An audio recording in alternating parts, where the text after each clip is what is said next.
For today's conversation, we're going to talk about a really popular thing that we do in North America, and that's gardening. I suppose a little bit of landscaping. Right. Okay, so what is landscaping?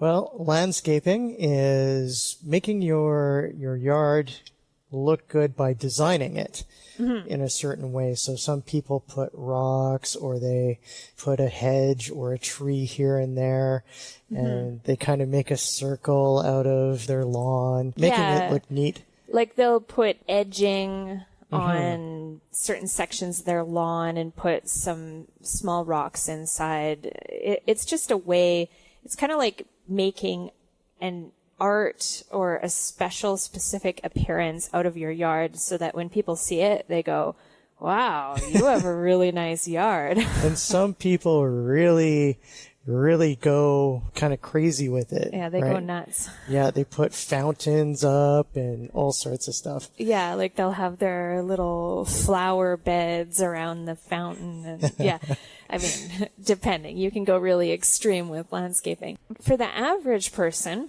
we will call ourselves average people here.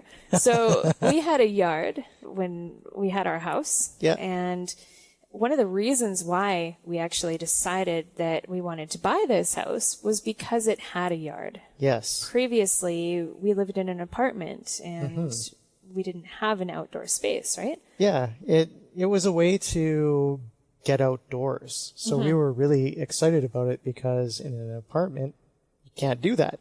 No, you just have to leave the house or, you know, maybe you're sitting outside, but it's just concrete all around you. So it's a way of feeling like you're getting outside and enjoying the day and making your house look really pretty. So let's start with, for example, spring comes. Yeah. Things start to grow. Yes. Okay, because over the winter, of course, all the trees, they drop their leaves and everything dies because it's cold, at least in the northern parts, like Canada for sure, but the northern part of the United States, I mean, it gets cold enough that everything goes dormant over the winter and stops growing. So what is the first thing that people do? They mow their lawn and they rake their lawn. Yeah. They start to get all their garden tools ready. Yeah, like, for example, preparing the garden, there's a tool that churns over the dirt. Oh, yeah. A rototiller. Yep. And you'll see some guy out there with this big machine just mixing up the dirt, trying to make it ready so that when he's able to plant the seeds in his garden, he can just go right to work on it. So for us, we had a garden. Yeah. What did we grow in our garden? We grew food in our garden, like carrots, onions. We grew peas, potatoes. We had like 4 rows of potatoes, I think. Do you remember when the first year, do you remember the squash? Oh, wow. It basically took up the whole garden, didn't it? And half the lawn. This crazy squash, I don't know. We must have very, very fertile soil in this garden because this one single plant produced probably 70 pounds of squash. And the vines went everywhere. Yeah. Like everywhere you can imagine. We said we had magical dirt. Yeah, we had squash coming out of our ears. It was crazy. But something else that we decided to plant the very first year that we had our yard was a raspberry patch. Yeah. Which we've mentioned in another conversation. Yeah. The first year that we planted the raspberry patch, what did it look like? It was just a small section of raspberries. It was like a couple sticks. Yeah. And then the next year there were a few more. And then the next year, it turned into this mountain of leaves and raspberry. Oh, geez. I forgot the word. Canes, yeah, raspberry canes. See, even native speakers forget words. And it was crazy the amount of raspberries that this raspberry bush produced. It was fantastic having this fresh fruit available. Yeah. So why, like, gardening is a lot of work. Why did we do it? Or why was why did we enjoy getting out there and having dirty hands and a sore back and pulling weeds and all this stuff? Why did we do it? Because we knew where the food was coming from. We knew that we were growing it. It was organic. There was no chemical enhancements to it.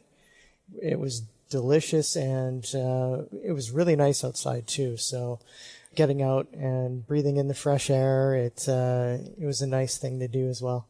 I think it's really cool watching things grow. And the first time that you plant something and you're not an experienced gardener, you poke some holes in the soil or draw a line and drop the seeds in this area that you want this vegetable to grow. And some of the seeds sprout right away, and other seeds take a couple weeks, even a month before they come up. The conditions have to be just right for that seed. You have to give it water. And at first you can't really identify if it looks like it's a weed or if it's an actual plant. That's true. But as you become a more experienced gardener and you remember what that little carrot looked like when it started to grow, the next year, you know immediately when your carrot seeds are starting to sprout because you recognize it.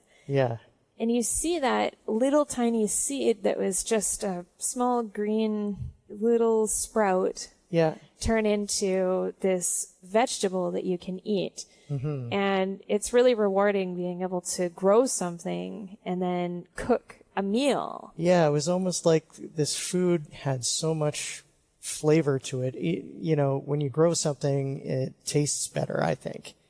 Especially carrots. Garden carrots are way better than store-bought carrots. They're sweeter. Yeah, they're sweeter and they have this earthy flavor to them. I don't know. I don't know what's different about it, but you know, when you grow the vegetables yourself or the fruit yourself, it's almost like you can taste the love inside of the food.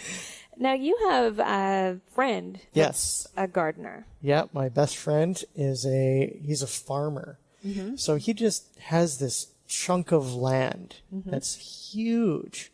And he grows so much on it. So he's a farmer. We'd consider him a farmer because his garden is just bigger than like a garden you would have in your backyard, for example, a small area. His is like a large garden, very large. Very, very large. And wow, he has double of everything that we had in our garden, plus more. He had greens, which are things that you can make salads out of. So like lettuce or kale or even dandelion leaves, which dandelions are considered to be a weed, but the leaves are actually edible. So he'd grow those specifically to be able to harvest the leaves for salads and stuff like that. I remember going to his house and he would take things off of flowers and leaves and he would just eat them. Yeah, he knew exactly. Right out of the garden. Yeah, he knew exactly what he had to eat or what he could eat.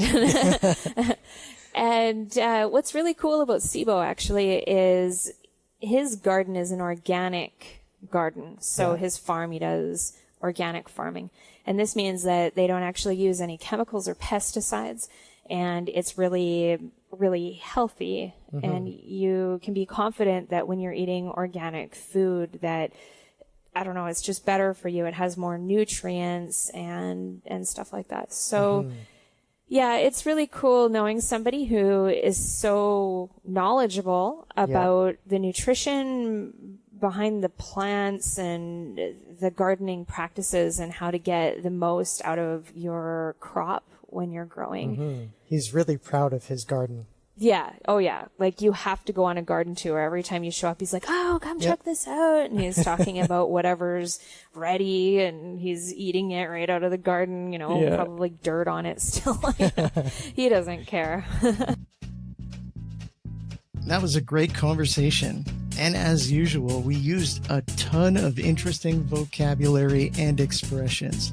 Of course, these conversations are great for improving your listening skills. But if you are like most of our listeners, you have a job where you work in an English-speaking environment or you are living abroad. And even though you speak enough English to communicate, It can feel difficult to speak with the fluency you want, and it can feel frustrating trying to understand fast-spoken English, especially with native English speakers. If this is a problem that you're facing, I would love to help you.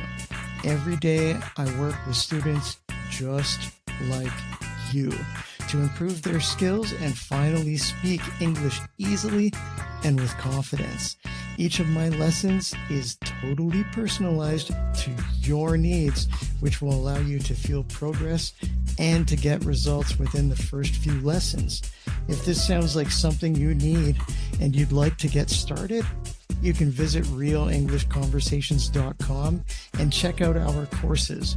Or you can click the link in the description area to book a trial lesson with me and get started right away.